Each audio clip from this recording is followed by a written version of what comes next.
Le titre, vous vous rappelez de Nietzsche dans le Antichrist, Wir sind Hyperboreer. C'est de ça que j'ai pris ce titre, Esprit libre hyperboréen. Bon, au milieu des années 1880, Nietzsche a pris conscience que le critique littéraire danois Georg Brandes avait exprimé un intérêt pour lui et son travail. Dans sa quête de lecteur et de reconnaissance, Nietzsche a demandé à son éditeur d'envoyer ses livres à l'adresse de Brandes à Copenhague. D'abord, Jenseits von Gut und Böse et l'année suivante sur Généalogie der Morale. Le 26 novembre en 1987, Brandes remercie Nietzsche pour les 2 livres dans son première lettre.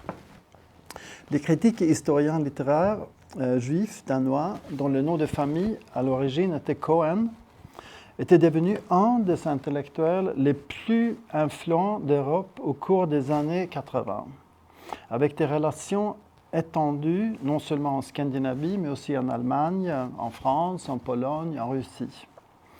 Son nom a été associé à la percée moderniste. Je pense que c'est le Durchbruch, oui, on dit ça, le percée moderniste. Un style auquel il a donné son nom. Dans sa première lettre, Brandes exprime très positivement sur ce qu'il a lu de Nietzsche jusqu'au présent. Il mentionne la critique des idéaux ascétiques et de la médiocrité démocratique, mettant l'accent sur ce qu'il appelle le radicalisme aristocratique de Nietzsche. De notre côté, Brandes se sent moins lié à la dévalorisation de la compassion et ce que Nietzsche écrit sur les femmes.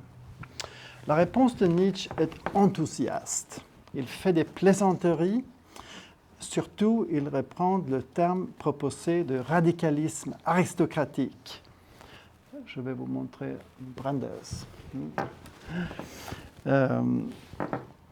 Avec tout le respect que je vous dois, écrit-il, c'est le mot le plus précis que j'ai lu sur moi jusqu'au présent.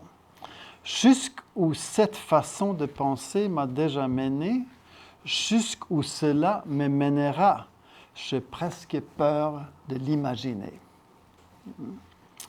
Le 8 janvier de l'année suivante, il envoie à Brandes la 4e partie de Zarathustre, qui n'avait alors paru qu'en édition spéciale. Ce faisant, il ouvre également une porte secrète pour Brandes, comme il écrit, un accès qui nécessite une sensibilité comme celle de Brandes. Mais les choses sont différentes avec les Allemandes. La lettre poursuit. Il n'a pas entendu un seul mot intelligent, encore moins un sentiment intelligent à propos de l'au-delà du bien et du mal. La correspondance se poursuit tout au long du printemps 88 et parallèlement, Brandes donne son série de conférences sur la philosophie de Nietzsche à l'Université de Copenhague. L'année suivante, ils sont publiés sous la forme d'un essai de 50 pages avec le titre « Radicalisme aristocratique », un ouvrage sur Friedrich Nietzsche dans la revue de Til Skuren, qui était fondée par Brandes et son frère Eduard. Les conférences sont la première fois que Nietzsche est présenté dans un cadre public académique et ils font sensation. Avec plusieurs centaines d'auditeurs dans le public, dont certains venaient même de Stockholm. En avril, Brandes écrit dans une lettre qu'il avait maintenant également présenté les idées de Nietzsche à August Strindberg. Plus tard dans le tome, la même année, le contact résulte d'un échange de lettres célèbre, mais un peu bizarre. Si vous avez lu cette courte correspondance entre Strindberg et Nietzsche, où Nietzsche, par exemple, a demandé à Strindberg s'il pourrait le traduire en français, ce qui est un peu... Le dernier message à Strindberg date de l'époque de la collapse psychique de Nietzsche en janvier 1989. Et ils ont conduit Strindberg à faire rapport à Brandes c'est préoccupant à la fois par la santé mentale de Nietzsche, mais aussi de la risque qu'il sent d'être compromis par le contact avec lui. Alors Strindberg, il était toujours s'inquiétait un peu de son statut public. Bon, la correspondance avec Brandes est d'une toute autre nature. Brandes est véritablement intéressé et il comprend l'œuvre de Nietzsche. Strindberg ne comprend pas grand-chose. C'est plutôt une identification un peu artificielle. Nietzsche est de sa meilleure humeur quand il écrit à Brandes. Il est très heureux d'avoir trouvé quelqu'un, un lecteur auquel il aspirait. Il y a une lettre datée de 5 mai 88 où il écrit « Je suis tellement soulagé, tellement revigoré, de bonne humeur. J'attache un peu de queue de poste aux choses les plus sérieuses. De quoi toutes dépendent, n'est-ce pas au bon vent du Nord que je dois cela? Ces vents du Nord qui ne viennent pas toujours des Alpes. Parfois, ils viennent aussi de Copenhague. » Ces échanges et les conférences de Brandes avaient pour la première fois révélé Nietzsche à plus grande échelle comme une nouvelle voix importante sur la scène intellectuelle de l'Europe. Ça a été le signal de départ d'une étude intensive de Nietzsche qui, dès le début des années 90, a engagé un nombre d'écrivains, critiques et universitaires les plus importants des pays nordiques. L'histoire de cette percée explosive signifie aussi qu'elle a immédiatement suscité un débat critique sur la façon d'entendre et d'évaluer ce radicalisme aristocratique. Concernant le long essai de Brandes, une réponse critique intitulée « Radicalisme démocratique » a été publiée dans la même revue l'année suivante par le professeur de philosophie Harald Höffding. Höffding rejette Nietzsche comme un philosophe sérieux, le dépeignant plutôt comme un poète ou un rhétoricien, et le fait que Nietzsche a entre-temps souffert son collapse psychique, il l'utilise comme un argument pour lui attribuer un déséquilibre plus fondamental. Mais surtout, l'article est une attaque contre le radicalisme aristocratique de Brandes, qui, aux yeux de Höffding, a un relent élitiste et antidémocrate. 15 ans plus tard, Höffding reviendra sur la même question dans une enquête sur les courants de pensée auxquels, notamment, que le terme de radical ne s'applique pas du tout à Nietzsche, puisque sa philosophie est plutôt conservatrice. Brandes, alors, il écrit une réponse qu'il intitule « Le grand homme, la source de la culture », dans laquelle il défend sa propre conception, s'associant entre autres avec Nietzsche et Kierkegaard comme deux voix qui défendent l'individu. Ainsi, l'enjeu de ce débat évolue vers la question de savoir comment évaluer la démocratisation rapide de cette période. La démocratisation doit-elle tout englober et donc tout soumettre à la mesure des masses, ou doit-elle laisser place, selon les mots de Brandes, à une aristocratie de l'esprit qui continuerait à être portée par des personnalités libres et indépendantes? À la fin de sa réponse, Brandes explique qu'il a choisi le terme « radicalisme aristocratique » pour désigner une tendance qu'il avait lui-même tenté de développer dans la vie intellectuelle nordique. C'est alors ainsi que Nietzsche a obtenu sa première percée internationale majeure en tant que penseur de premier plan, est aussi controversiel dans le Nord, et son nom a été associé ici à la lutte simultanée pour façonner une société laïque, socialiste-démocrate, dans la tension entre l'individu et le collectif. Un monument de son énorme portée dans la vie culturelle nordique est l'ouvrage en norvégien en 2 volumes, Nietzsche og Norden, alors Nietzsche et le Nord, de plus de 500 pages, que le professeur de littérature Harald Beyer a publié en 1959. Là, Beyer discute de l'influence de Nietzsche sur les cercles intellectuels et littéraires nordiques en mettant l'accent sur les années 90 et la période qui a précédé la Première Guerre mondiale.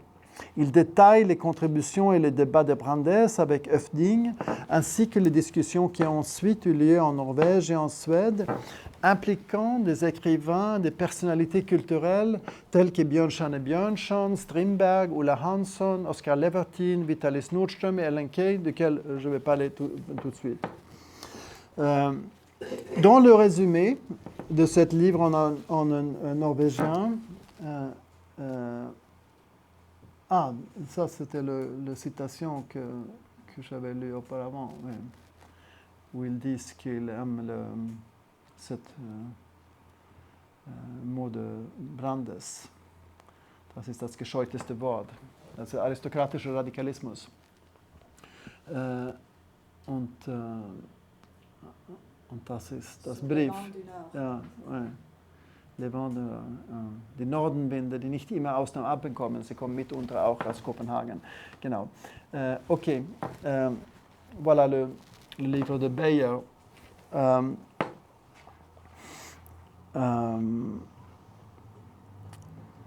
Là, Beyer écrit, entre autres, à propos de Nietzsche, dans ses écrits, les composantes culturelles de l'Europe occidentale sont en conflit constant les unes avec les autres. Par sa passion ardente, il a obligé les esprits à prendre position. Les influences des philosophes, dans un sens positif ou négatif, appartiennent au tableau de la vie intellectuelle nordique à partir de 90. C'est son sommation. Concernant l'intense discussion qui a éclaté autour de l'œuvre de Nietzsche, il écrit « La polémique n'est pas d'abord d'ordre littéraire, mais s'articule autour du problème suivant. Est-il le plus important que de créer une élite intellectuelle, même si c'est au prix de larges couches de la population, ou s'agit-il d'élever les nouveaux généraux pour que les grands talents et les riches personnalités aient des meilleures opportunités d'évolution ?» Pour nous, vivant de l'autre côté des grandes luttes de cette génération, à l'heure où les questions de suffrage universel, de la scolarisation universelle et de la sécurité sociale universelle sont tranchées toutes depuis longtemps, il est facile de se tromper sur l'importance qu'a eu Nietzsche sur les discussions à l'époque. Ce n'est pas seulement qu'il était simplement mobilisé par des gens qui s'opposaient d'une manière conservateur au processus de démocratisation. Au contraire, enfin, la plupart des Nietzschéens de cette époque se considéraient davantage comme des radicaux, au sens de Brandes. Il y a un article intitulé « De radicalisme aristocratique au radicalisme antiquaire, les malentendus radicaux de Brandes et Oscar Levy ». Christian Benne, que vous connaissez, je pense déjà, la plupart de vous, Christian Benne a cherché de décrypter le sens du terme radicalisme à cette époque. C'est Benne qui souligne son lien avec la Révolution française, que le terme impliquait une attitude critique envers un libéralisme plus intransigeant, ainsi qu'un fort accent sur l'émancipation individuelle. À l'époque, être radical était avant tout associé à une critique de certaines institutions, l'État-nation, l'Église, ainsi que les lois qui règlent le mariage. Benne récapitule également comment le sens du mot a changé au fil du temps. D'une forme initiale plus extrême, presque anarchique de libéralisme, le radicalisme est devenu une déclaration sur les grands problèmes sociaux à l'époque, par une combinaison de socialisme et de libéralisme.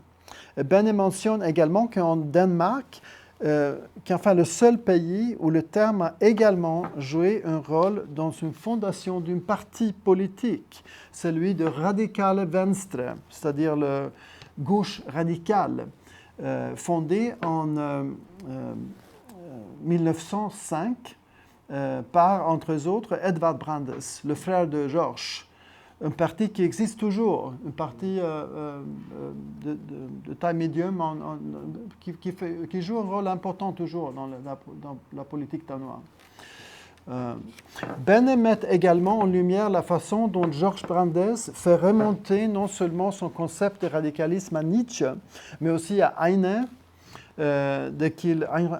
Heine, de qui il est intensément occupé à l'époque, même qu'à Mill, qui, malgré son utilitarisme, avait aussi des préoccupations concernant la tyrannie de la masse.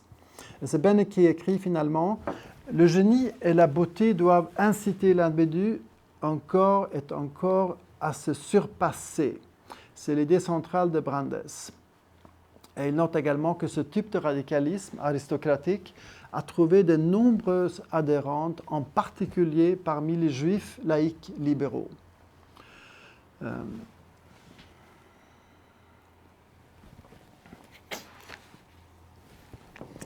Ellen Key, une femme qui avait le même âge que Strindberg, à peu près. Elle venait d'une famille de la classe moyenne supérieure, en partie aristocratique. Son père était membre conservateur du Parlement suédois. Pour une femme de son temps, elle a eu une éducation exceptionnellement étendue. Bien que la femme n'ait pas accès à l'enseignement supérieur, elle avait été éduquée par des gouvernantes et était à la fois cultivée et multilingue. À partir du milieu des années 70, elle s'est imposée comme critique littéraire et elle écrit, entre autres, des biographies de plusieurs des écrivains suédois les plus remarquables de son temps, les femmes écrivains, ainsi qu'un livre sur Raël Vernagen. Peu à peu, elle est devenue l'avocate la plus connue, peut-être la plus obstinée des droits des femmes de son temps, animée par de fortes convictions libérales socialistes et nourrie d'une profonde croyance en la vie. C'est son formule, croyance en la vie. Sa vision libérale du mariage et de l'amour l'a mise sur une trajectoire de collision avec le mouvement des femmes chrétiennes bourgeoises, qui était assez fort dans le mouvement féministe, ces femmes chrétiennes. Son livre le plus connu, Le siècle de l'enfant, a été traduit en 20 langues. Elle a un vaste réseau de contacts, notamment en allemand, où ses conférences ont attiré un large public au début du siècle. Elle correspondait entre autres, avec Meisenburg, Lou Salomé, Brandes, bien sûr, Björnson, Rilke et Buber. Un magazine britannique l'a qualifiée à ce temps-là comme la plus grande femme de notre temps. Ellen Key occupe une position particulière parmi les écrivains et les intellectuels qui ont été sensibilisés et influencés par Nietzsche par l'intermédiaire de Brandes au cours des années 90. Dans un article de 1900 du grand quotidien suédois Aftonbladet, elle était surnommée la prophétesse suédoise du nietzscheanisme. C'est son épithète. Son premier contact avec Nietzsche s'est fait par les conférences de Brandes qui lui a envoyé en 1993. Et en 1996, elle a commencé à le lire sérieusement elle-même. Pour elle, ces textes sont d'abord liés au grand débat de l'époque, la question de l'individualisme et du collectivisme, sa propre contribution à cette discussion, un essai qu'elle écrit en 1994, L'individualisme et socialisme, est informé par cette idée d'un radicalisme aristocratique et lui défend l'idée que le véhicule de la culture réelle est la grande individualité. Le texte est basé en partie sur un discours qu'elle prononce le 1er mai en 1994 en tant que la première femme qui a été invitée par le Parti social-démocrate, qui était assez nouveau à ce temps-là, pour parler au peuple le 1er mai. Elle aborde la question de ces deux pôles par une analyse affective avec le sentiment de soi et la compassion comme point de départ pour équilibrer et s'unir dans le développement supérieur de la personnalité. Kay, elle relie ces deux sentiments fondamentaux aux figures idéales de Nietzsche et de Tolstoï. Elle se demande si l'essence de soi peut vraiment survivre dans une société socialiste pleinement développée. Ce faisant, elle professe une vision de la démocratie comme quelque chose qui ne doit pas simplement conduire à plus d'égalité, mais au contraire doit reposer sur le fait que la majorité choisit les meilleurs parmi eux, ce qu'elle appelle les aristocrates d'esprit. Pour eux, le socialisme a un héritage chrétien dont l'abnégation doit être contrebalancée par autre chose. Ici, la critique du christianisme par Nietzsche fait également partie de sa critique du collectivisme extrême. Et comme le philosophe suédois Hans Larsson, du même âge, lui aussi profondément influencé par Nietzsche, elle voit en Spinoza un exemple de compassion qui ne repose pas sur le ressentiment. Elle est aussi un peu spinoziste. Ouais. La préoccupation d'Ellen Key pour Nietzsche commence par de telles considérations. Mais dans les années qui suivent, elle approfondit son lecture des œuvres et aussi de la littérature sur lui qui commence à apparaître au cours des années 90. Elle entre en contact avec des personnalités de son entourage, notamment Lou Salomé et Malvida Meisenburg. Et lors d'un voyage, elle visite même les archives de Weimar et rencontre Elisabeth Förster. Lorsqu'elle ensuite assemble son premier grand ouvrage systématique, c'est Le siècle de l'enfant, la devise suivante de Zarathustra, du chapitre des tablettes anciennes, Von alten und neuen Tafeln, introduit l'ensemble de livres. Ça commence comme une motto. Qu'est-ce qu'on dit en français? Le motto? Oui, le motto. Oui. Le motto. Bon, je vais lire ce que Carlotta m'a donné maintenant, la traduction correcte française. Ce n'est pas peut-être nécessaire pour vous, mais je lis quand même. C'est le pays de vos enfants que vous devez aimer, que vous soit cet amour une noblesse nouvelle, l'inexploré dans la plus lointaine mer. C'est le pays que j'ordonne à votre voile de chercher et de chercher. Ok, ça continue. Oui. D'être enfant de vos pères, par vos enfants, vous devez vous racheter. Et de la sorte, devez racheter tout passé. Bon, cette citation devient un commentaire intéressant sur la question de l'aristocratique, qui avait tant attiré l'attention lorsque Brandes l'associait à l'idée du radical. En choisissant cette citation, qui appelle explicitement une noblesse, mais en même temps ne la rattache pas à un temps passé, mais plutôt à une perspective d'avenir, matérialisée dans l'enfant à venir, l'enfant à naître. Elle réalise comme une révalorisation du terme, ne regardant pas plus en arrière, mais en avant. Cette noblesse d'amour devrait même délivrer le passé. Le livre est dédié, elles disent, à tous les parents qui espèrent éduquer l'homme nouveau du nouveau siècle. Après avoir ouvert avec l'espoir que le nouveau siècle évitera le réarmement et la guerre et conduira plutôt à la création d'un être humain supérieur, et après avoir critiqué le mariage chrétien bourgeois comme étant souvent basé sur un mensonge de la vie, elle se réfère à nouveau à Nietzsche et à Zarathustra, ce fois sur son aperçu du mariage à partir de la phrase « Je veux ta victoire et ta liberté d'aspirer à un enfant. Tu devrais créer un créateur. » À partir de là, elle développe un argument pour une loi visant à protéger les femmes de la classe ouvrière dans le but de réduire le taux de mortalité infantile alors horriblement élevé des classes inférieures.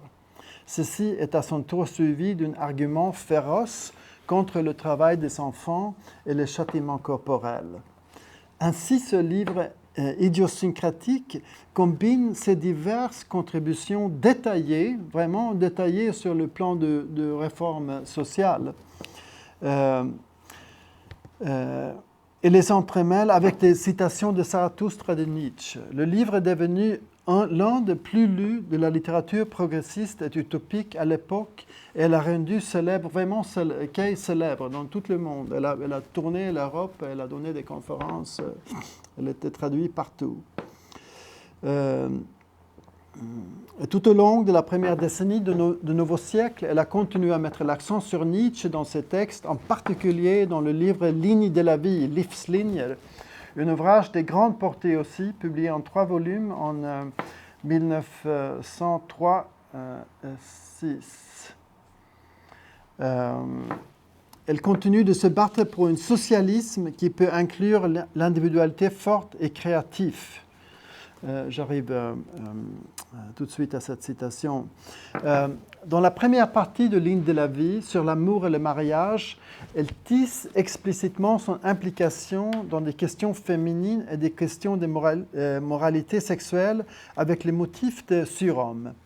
Elle parle ici du fait que le but doit être, au lieu de se battre pour l'amour libre, pour la liberté de l'amour. C'est plutôt la liberté de l'amour que de l'amour libre. Et dans sa référence à Nietzsche, elle adoucit le sens de ces déclarations négatives bien connues sur les femmes et s'adresse plutôt à ses lectrices avec les mots là. Et quand les femmes comprennent cela, elles peuvent aussi lui pardonner de ne pas avoir compris que le premier pilier du pont qui mène au surhomme soit la conviction fière et forte de la femme moderne libérée que la richesse de sa nature humaine est toute la valeur de sa personnalité. Forme la condition préalable à la perfection de l'amour et de la maternité. Alors on fait vraiment une combination des idées de Übermensch et l'émancipation de la femme.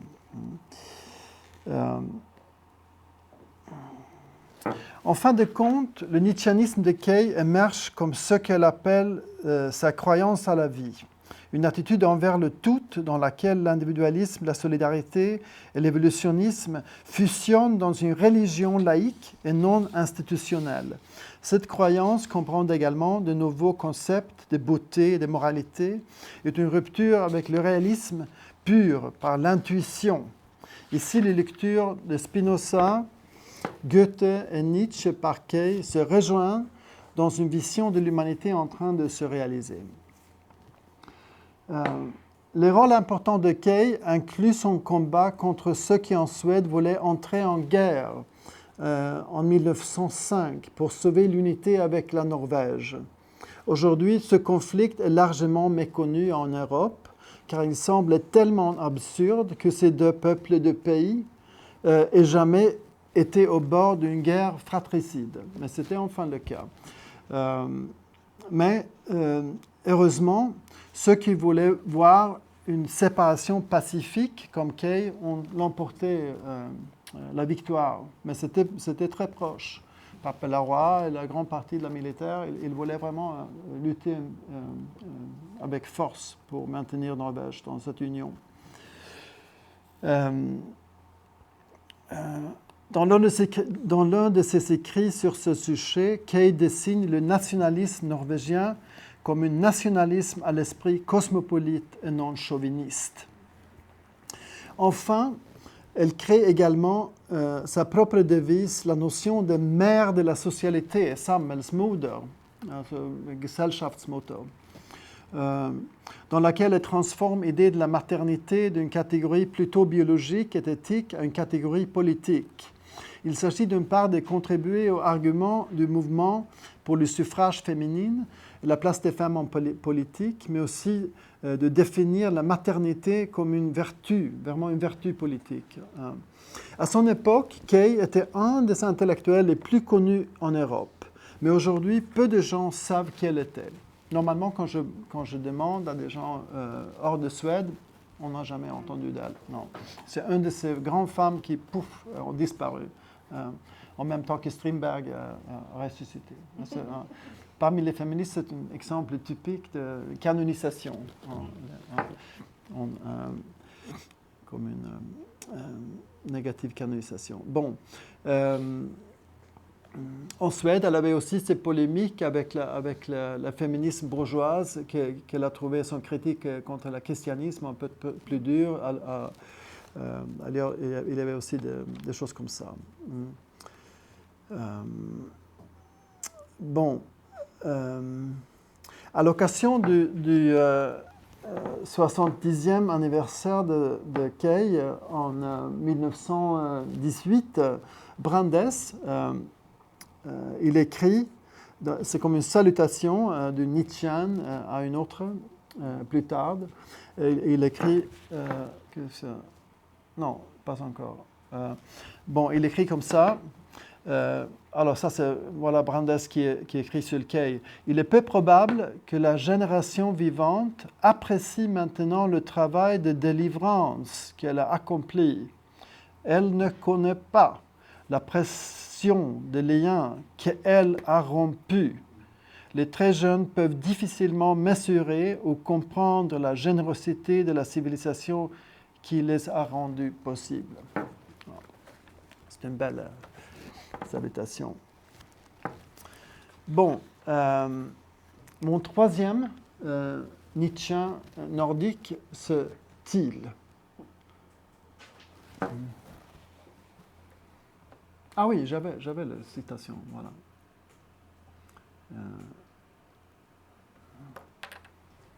Bon, puis maintenant, impossible. Voilà.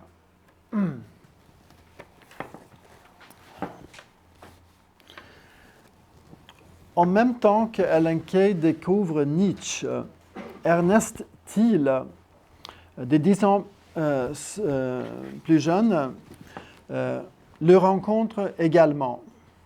Le nietzscheanisme de Thiel suit une trajectoire différente de celle de Key, mais il n'est pas moins fascinante. Le père de Thiel était un ingénieur belge francophone qui s'est installé en Suède après qu'il a tombé amoureux et épousé une fille de famille juive, Stiebel, qui vivait à Norrköping, qui parlait allemand à la maison. Ernest a donc grandi dans un environnement trilingue avec le français, l'allemand, suédois, et il a été élevé dans la religion de sa mère. Au cours de ses premières années, il s'est imposé comme un banquier qualifié qui est devenu l'une des personnes les plus riches du pays. Vraiment, une risk capitalist. Avec des transactions très, très aventureuses. Il épouse une fille d'une famille juive de la haute bourgeoisie de Stockholm et il a 5 enfants avec elle. Mais à la fin de la trentaine, il tombe profondément amoureux d'une femme un peu plus jeune, qui était elle-même veuve déjà, Signe Maria Peters. Il quitte son mariage et il se remarie. Le divorce entraîne son expulsion du milieu bourgeois dont il faisait naturellement partie. Cependant, Ernest et Signe Maria construisent une nouvelle vie entourée par un nouveau cercle d'artistes et d'intellectuels à Stockholm. Et c'est Signe Maria qui présente Nietzsche à Thiel. Dans ses notes autobiographiques, publiées beaucoup plus tard, posthumes par son fils, Thiel raconte comment il a été captivé avant tout par la critique nietzschéenne de la morale conventionnelle et de la religion, ainsi par son appel au développement individuel. Chez Nietzsche, il écrit, j'ai trouvé le fier, l'indépendant, qui pourrait maîtriser la morale, indépendant à la fois des chrétiens et des parvenus mondains et bourgeois. Maintenant, je pouvais suivre mon propre chemin, même si ça faisait mal. Nietzsche donne également à Thiel des moyens de formuler son aliénation de longue date vis-à-vis de la religion établie. Selon les mots de Thiel, Dieu est un lapsus dans les écrits de l'esprit humain, un manque de conscience envers nous, penseurs. Thiel's Nietzsche n'est pas celui qui parle au plus grand nombre, mais là celui qui ayant atteint une certaine maturité. Alors qu'il a la réputation de mépriser les masses et l'opinion de la majorité, selon Thiel, il brille pour le solitaire d'esprit, le déviant. Pour eux, il est une étoile du matin. Ce qu'il dit. Les témoignages qu'on a sur la personnalité et le mode de vie de Thiel jusqu'au tournant de sa vie, le tournant nietzschéen, ne donnent aucune indication qu'il avait des intérêts littéraires, philosophiques ou artistiques. Ses efforts avaient été résolument orientés vers la réussite économique et sociale, et ce faisant, il avait réussi à dépasser toutes les espérances. La rencontre avec Nietzsche, mêlée à l'histoire d'amour passionné pour sa deuxième femme, Signe Maria, devient alors aussi le symbole de la rencontre avec un monde nouveau et différent. Avec elle, il commence non seulement à associer avec des artistes et des écrivains, mais aussi à acheter de l'art. Parmi les premières œuvres qu'il acquiert figure un tableau de Bruno Liljeforsche, intitulé « Sentiment matinal ». Il montre, comme vous voyez, les oiseaux des mers perchés sur les rochers sur un fond d'horizon marine et un ciel matinal lumineux qui se dissout dans les champs de couleurs abstraits. Cette image est le début d'une collection d'art qui se développera rapidement au cours de la prochaine décennie et comptera à terme près d'un millier d'œuvres d'art.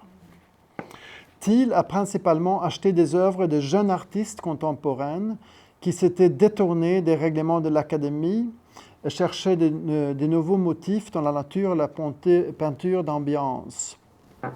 Mais la collection comprenait également des œuvres de maîtres français à l'époque, comme Gauguin, Toulouse-Lautrec et Rodin.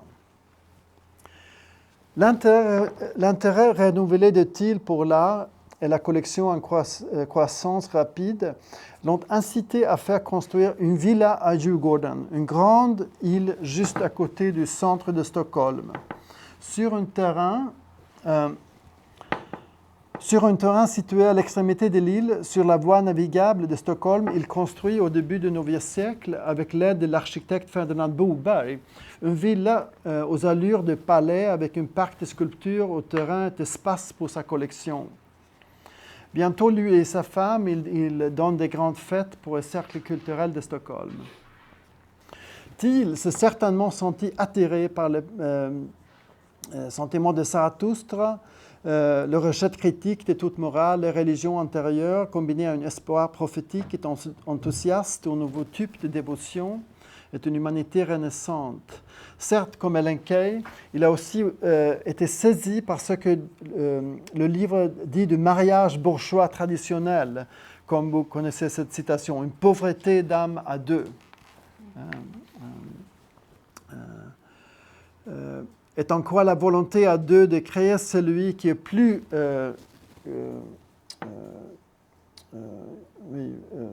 celui qui est plus que mais finalement, Zarathustra n'est pas l'œuvre que Thiel aimait le plus. Dans son autobiographie, il affirme même que son style exagéré, allemande, un peu lourd, ne lui plaisait pas. Au lieu de cela, Thiel a préféré les livres ultérieurs, en particulier Jenseits von Gut und Böse, avec, comme il dit, les réflexions élégamment nuancées. Et ce livre est aussi celui qu'il aborde en première lorsqu'il entreprend de traduire Nietzsche en suédois au début du nouveau siècle. Il est assez remarquable qu'il soit fixé cette tâche. Il travaille très dur sur sa collection d'art et son magnifique palais. Il est impliqué dans le quotidien Svenska Dagbladet, tout un nouveau quotidien qu'il a financé et fondé.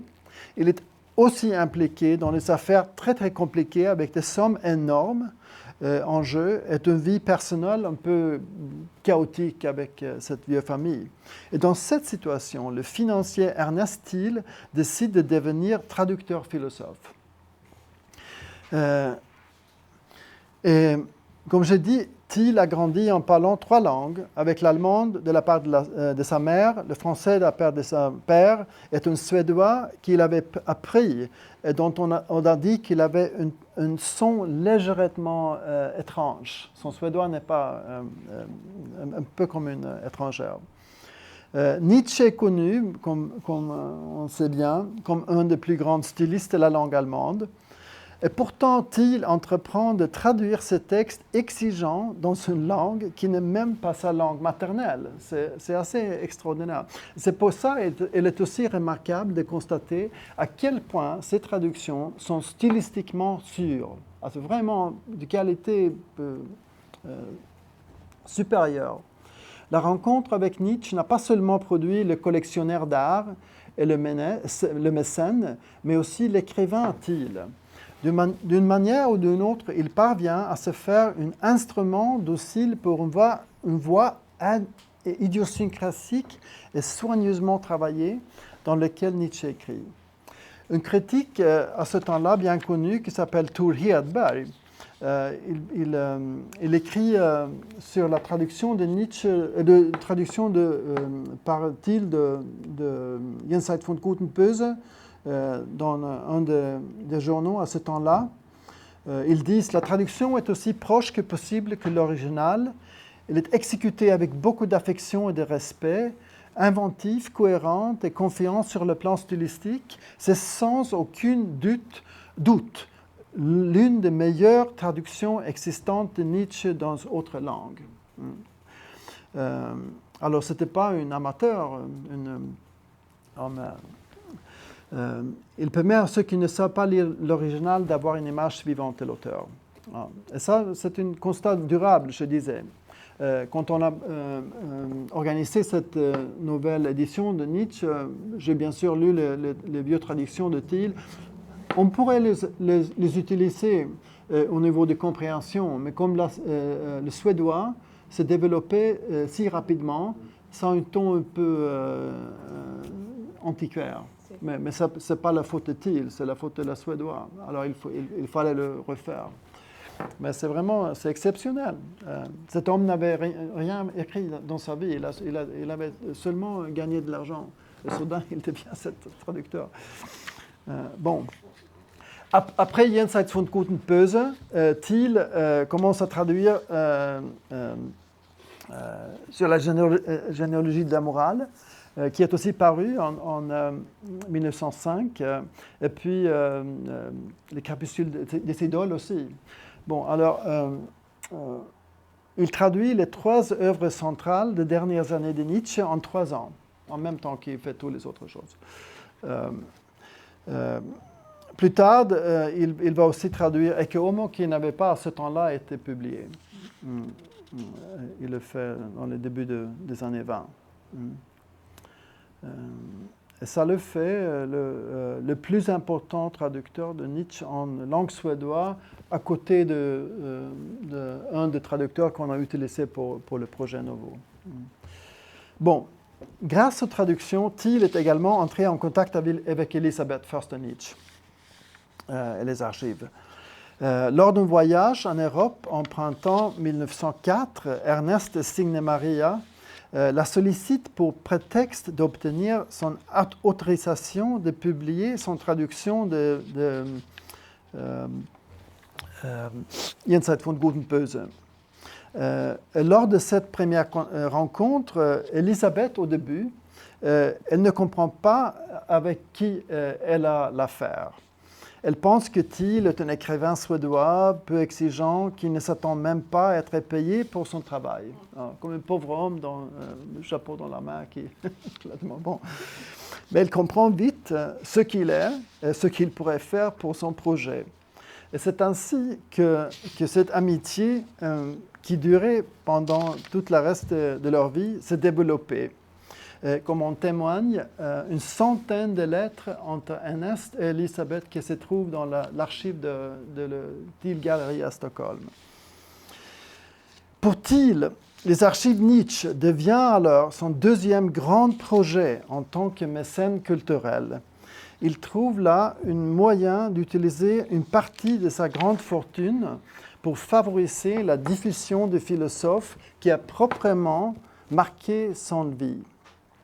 Et lorsqu'il a compris en 1907 que l'archive était en difficulté financière, il a intervenu en tant que sauveur avec le don de 300 000 marks, c'est-à-dire environ 1 million d'euros. Il envoie un chèque à Elisabeth, comme ça.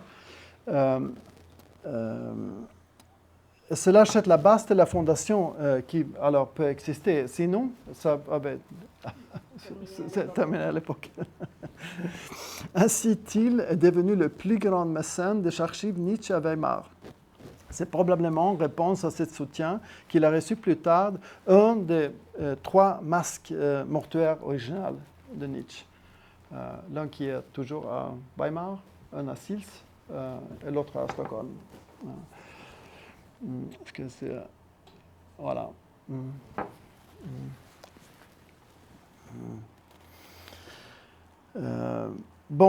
Le contact avec les archives a non seulement permis à Thiel de soutenir l'œuvre de Nietzsche, mais lui a également ouvert les liens avec le cercle intellectuel et artistique qu'Elisabeth avait réuni autour d'elle. Parmi eux figurait l'architecte belge Henri van der Velde, l'écrivain politiquement radical Harry Graaf Kessler, dont le vaste réseau de contacts a contribué à faire des archives un centre important de la vie culturelle européenne à l'époque. Ce n'était pas ce curieux lieu politisé qu'il est devenu plus tard. Outre Elenquet, il y avait André Gide, Edvard Munch, Rudolf Steiner, Hugo von Hofmannsthal, Rainer Rilke, Thomas Mann, bon, tout le monde. Cependant, le soutien ouvert d'Elisabeth à Hitler après 1933 a par la suite privé les archives de la réputation. Mais je pense toujours qu'une trop grande partie du blâme pour cela, cependant, a été placée sur elle personnellement. Elle et les coussins de Nietzsche, c'est plutôt Max et Richard, qui ont repris la direction de l'institution après elle, après sa mort, qui portent, selon moi, une plus grande responsabilité pour la politisation de l'archive. Et pour faire Nietzsche une prophète de nationalisme de droite. Et c'est après ça, bien sûr, que tout le monde sait que l'archive originale sous la direction d'Elisabeth, c'est devenu ce scandale culturel. Mais pour bien comprendre et apprécier l'engagement de Thiel, il est important de voir ce que l'archive était au début du siècle. C'était quelque chose de tout à fait différent. Pour Thiel et sa collection de l'art contemporain, la plus importante des contacts médiatisés par Elisabeth est celui avec Munch. Munch s'intéressait lui-même aux écrits de Nietzsche. Il avait déjà visité l'archive quelques fois. Et afin de persuader Munch de revenir dans une lettre à Thiel de 1905, Elisabeth lui suggère de commander un tableau de son frère et peut-être aussi un tableau de soi-même. C'est ce contact qui aboutit au portrait emblématique de Nietzsche, qu'on peut encore voir aujourd'hui dans les galeries Thiel à Stockholm, ainsi que le petit portrait Elisabeth qui est accroché à côté. Il fait aussi un portrait de Thiel lui-même. Elles ne sont pas très claires. Bon.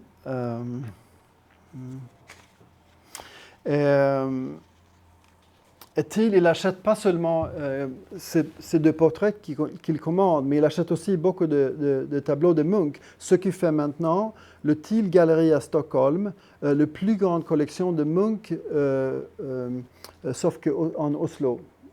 Alors c'est une collection tout à fait formidable, mais c'est à cause de ce contact entre lui, Elisabeth et Munch.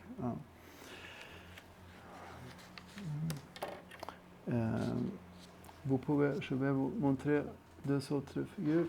Ça, c'est même pire, mais vous pouvez voir un peu comment cette grande salle, avec le fameux portrait de Nietzsche, et après ça, le petit portrait à côté, c'est Elisabeth et puis Thiel.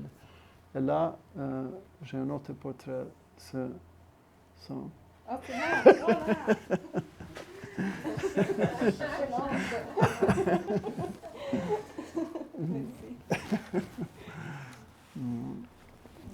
bon, voilà. Bon, le lien personnel étroit de Thiel avec Élisabeth a bien sûr surpris beaucoup au fil des ans. Comment cet homme d'origine juive pouvait-il apprécier l'amitié d'une femme qui avait été mariée à un des principaux agitateurs antisémites allemands? Et comment pouvait-il, avec ses valeurs libérales et cosmopolites, penser si chaleureusement à une personne dont les tendances conservatrices et nationalistes ont finalement le propulsé dans les bras de Hitler?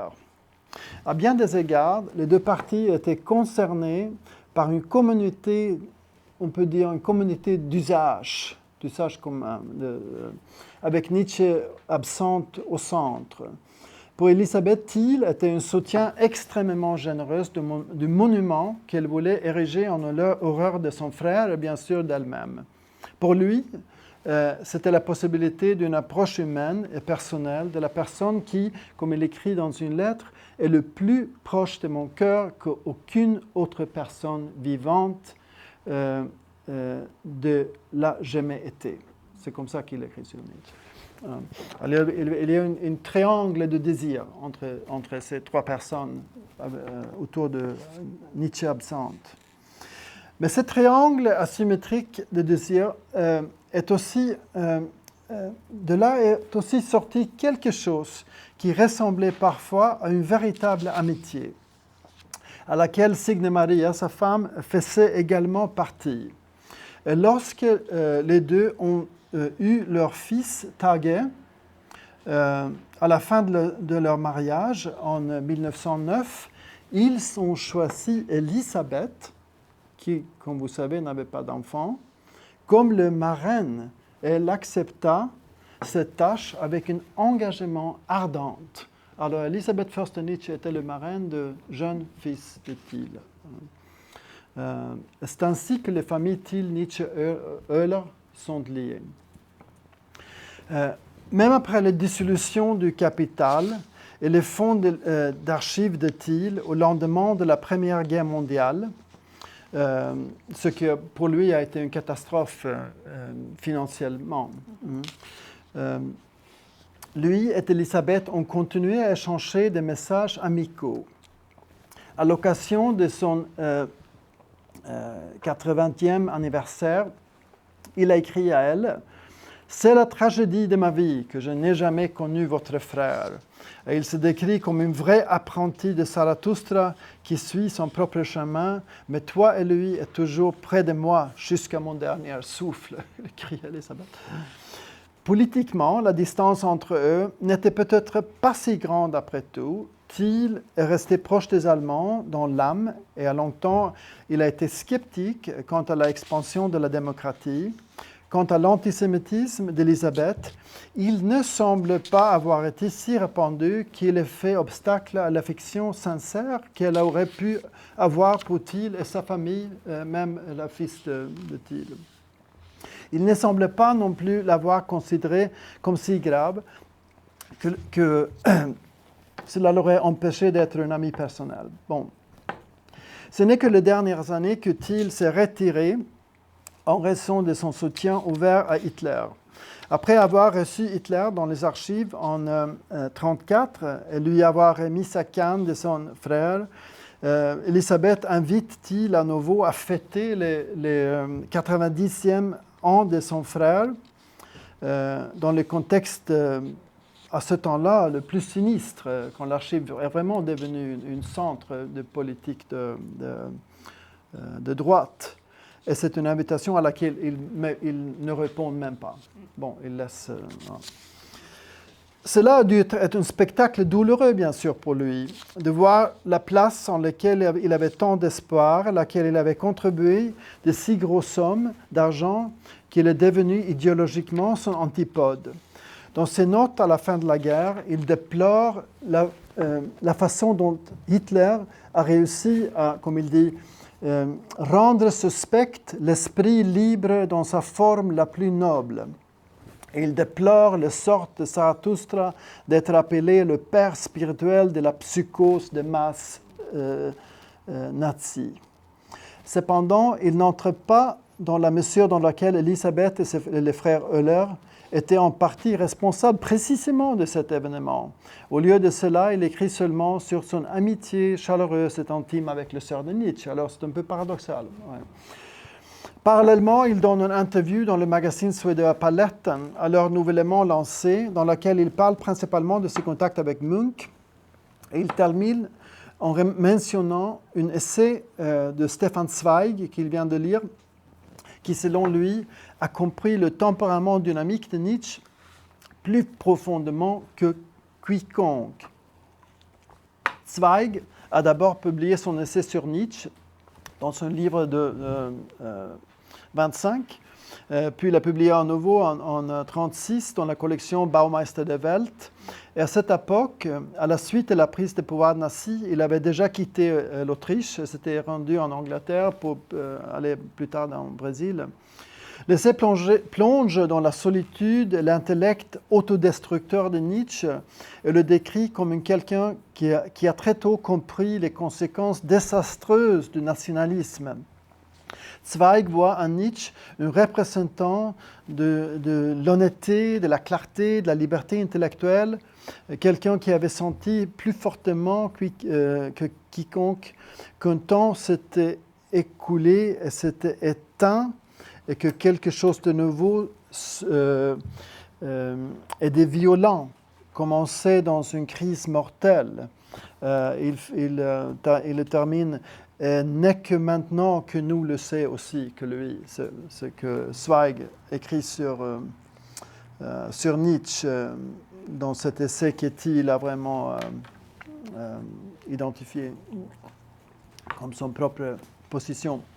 Bon, comme Thiel et Brandes, Zweig appartenait au groupe visiblement important d'admirateurs de Nietzsche d'origine juive laïque. C'est une connexion qui a incité le philosophe israélien Jacob Golomb à rechercher pourquoi tant de personnes de ces cercles ont trouvé leur chemin vers Nietzsche. Golomb souligne que nombre de ces soi-disant juifs, comment on traduit en français, Grenzjuden, juifs frontaliers, juifs frontaliers, oui. Grenzjuden, je vais l'expliquer. Bon, en particulier des pays germanophones qui vivaient dans une tension entre l'identité religieuse abandonnée et la nouvelle identité laïque allemande ou autrichienne à laquelle il n'appartient pas encore pleinement. Alors il y a on vit sur cette limite. On n'a pas vraiment une identité stable. Grenzjuden, c'est son concept.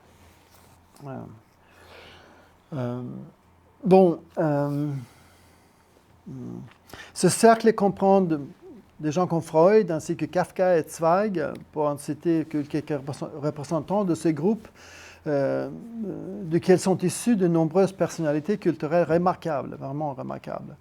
L'une des raisons pour lesquelles Nietzsche a trouvé un écho auprès de tant de ces personnes, et ça c'est toujours selon Golomb, est sa critique brutale à la fois à la construction de la pensée monothéiste et du nationalisme en tant que religion de substitution. Ces deux critiques avec lesquelles il naturellement s'identifiait profondément. L'attrait de Nietzsche va au-delà de cela, écrit-il, dans son défi inspirant de devenir un esprit vraiment libre, de se chercher soi-même, même s'il est au bord d'un abîme.